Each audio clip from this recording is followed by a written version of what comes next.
Oh shit, you guys have probably never seen me without my hat on. I do have hair underneath that motherfucking hat that I always wear. What's up, guys? Yo, guys, we're back. Got a little surprise. Have you guys had Mr. Beast burgers? What? Look at the nice packaging. I'm hungry as food. You're so colorful. Oh, rat. Alright, yo. There it is. Look at it. But yeah, guys, I'm gonna eat this shit off camera, but I'll let you know how it is. So something that I've really been thinking about doing with you guys is story times, but I think I'm gonna throw in like some lessons and things like that as well, because for me it's like there's so much things that I have learned throughout life because of all my different trauma experiences. 33 now, guys. I don't know if a lot of you guys know that. I try to be young at heart, but here it goes. So a lot of the things when I was growing up, I didn't realize how much it was affecting me. When I was 2, my dad died. When I was 8, my mom died. At the time, yes, it was lonely. It was scary. Like, I was 8 years old. I didn't really know what to think about it. I didn't know what to do. You know, the people that are supposed to be closest to you, gone. All right, 25 years later, abandonment issues, hell yeah. Mommy issues, you betcha. All right, so when I was 8, yeah, it was like lonely. I didn't really know what to think about. I was like, oh my god, can my mom still see me? What's going on? Kind of weird. So I went and I lived with my aunt and uncle. They were a little bit different than me, and I want to be completely candid here and kind of say how it was, but if you guys watch this, I apologize, but let me explain. When I was under 8, my mom was very poor. She was a single mom. Her husband died and she was trying to make ends meet. We lived in a trailer. We didn't have a lot of money. So needless to say, we experienced a very poor life when it came to finances. So it was just a little different. After she was gone and I moved in with this aunt and uncle, my aunt and uncle, they were kind of like, not rich, like millionaires or anything, but they were upper class, wealthy, nice big home, good area, very proper, tuck in your shirt, excuse me, a lot different than like what I was used to, and it was kind of confusing. It was like a shock because I wasn't used to it, kind of like the Brady Bunch per se, and I just came from like trailer park trash. So I'm I'm comfortable with that. That's what I know. So yes, I was poor, but it was comfortable. Culture shock when my mom died. I stayed with this new family and I did not get along with them. I didn't know what to do.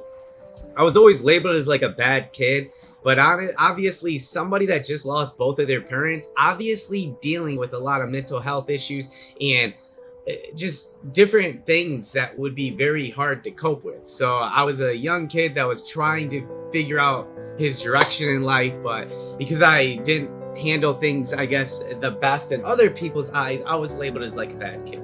So a lot of the time that I was in this home that was completely different than me, I was grounded and I had to stay in my room for about 6 years. Oftentimes I wasn't able to come out. All I could do is read and write. And from their point of view, they felt like they were trying to teach somebody who was acting out the correct behavior. In my point of view, I didn't know what was going on, and I was just frustrated. I always had to stay in my room. So in this instance, from 8 to 14, when I was in my room for most of the time and inside this box, I was miserable. They would come and talk to me because I did something wrong again in school. And a lot of the times I would just stare helplessly as they were scolding me, sometimes for hours. And it was just a feeling where I felt trapped. And then if I did say anything, it would just be like, I don't know. Because I didn't know. I didn't know. Why did you do this? Why did you do that? I was going through a bunch of stuff, so I did stuff. So when I was 14 years old, I said, I'm done. I went to school that day. I never went home. I ran away when I was 14 years old. And at the time, you're like, whoa, bad kid, no way, run away. So anyways, I ran away. I was gone for a week, and it was one of like the most monumental moments in my life that changed my life forever and made me who I am today. So I was gone for a week, and I finally had freedom. I finally had the freedom of choice. I could live. It was like I finally found a sense of happiness since after my mom died. I actually was like, okay, life isn't miserable. So anyways, I was gone for a week, and then the cops came and they got me in school and kind of forced me to go back to my aunt and uncles. Guess what? I was so traumatized. I said, I am not doing this again. Very next day I went to school, I ran away again. And then at that point, my family was like, well, he's not gonna stay. Correct, I'm not going to stay.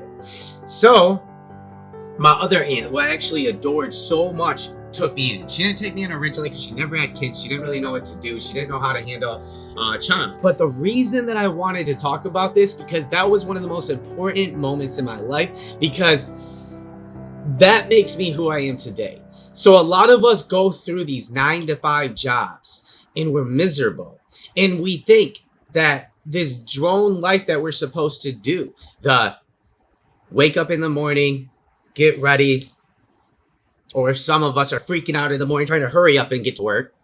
We get to work and all we can think about is like our first break or like when we're about to get off work. And that's it. We do this every day. If we're lucky, we just work Monday through Friday and we have a 9-to-5 job. We wait 8 hours where we just are dying to get off of work. And this is important because we feel like we have to do this. We feel like this is the way that we have to live. We were conditioned and trained and brought up by society to live this way. So when I was 14 years old and I ran away, that was me going outside of the box. I broke through barriers, and that's when I realized I don't have to live a drone life. I don't have to live a type of lifestyle where I have to be miserable and I have to do what everybody else does. I have the freedom of free will, which means I can choose any way that I want to live. So can you. And there's many ways that you can live. It doesn't have to be big dreams and goals and becoming a billionaire or anything like that. Maybe you want to just live a simplistic lifestyle in the woods. I don't know. But the fact of the matter is, you do not have to live in a way that we were brought up that forces you to work. Instead of being stuck in a job where you just look forward to the end of the day every day, you can literally think, what do I love doing? Think about it right now. I want you to maybe pause the video and think right now, what do I love doing? And then comment it below what you love doing. Okay, now that you have an idea of what you love doing, start thinking, is there a way that I can actually start making money off of this passion? If there's ways that you can make money off of it, start writing them down right now. Go ahead, write them down. All the different ways that you can make money off of it. Okay, now you have a list in front of you of your passion and a way to make money off of it. That's the first thing to anything. Write it down, put it into existence. Don't be shy, don't be limited by society's structures. Just write it down, believe that you can do something different. And maybe at first, don't tell everybody until you become a stronger mind, because what happens when you tell weak minds big dreams, they will just talk them down. It's only because they're too scared to do it and they're so limited by their inside the box thinking and structure way of living. So don't let that impact you. Now that you have that list, you can think, okay, what do I need to be able to start doing these things that could be making me money by doing my dream? If you could be doing something that you love and be making money and surviving in this world, why would you not do that? Let me also explain something. If you're happy, if you genuinely are happy doing that, please don't let me phase you. Don't let me, it's nothing negative. But most of the time, if you're doing something you love, you're going to be excited to get up every day. You're going to be like, instead of like, oh, I'm so tired waking up in the morning. Believe this or not, you could be like, oh my God, how much can I get done today? And this isn't coming from somebody that's struggling and is like, my God, how do I make more money? And like, I'm struggling. No. So if you guys like that, turn on notifications, make sure to subscribe, like this video. And if you got to this far in the video, obviously what the fuck I said had to hit you with some extent of like, whoa, maybe there is more in life. There is more in life. Go get it and hit me up if you want any more advice. But all right, guys, if you guys want more story times, let me know. But let's go follow our dreams together and go follow that path that's a little bit more scary. All right, guys, peace.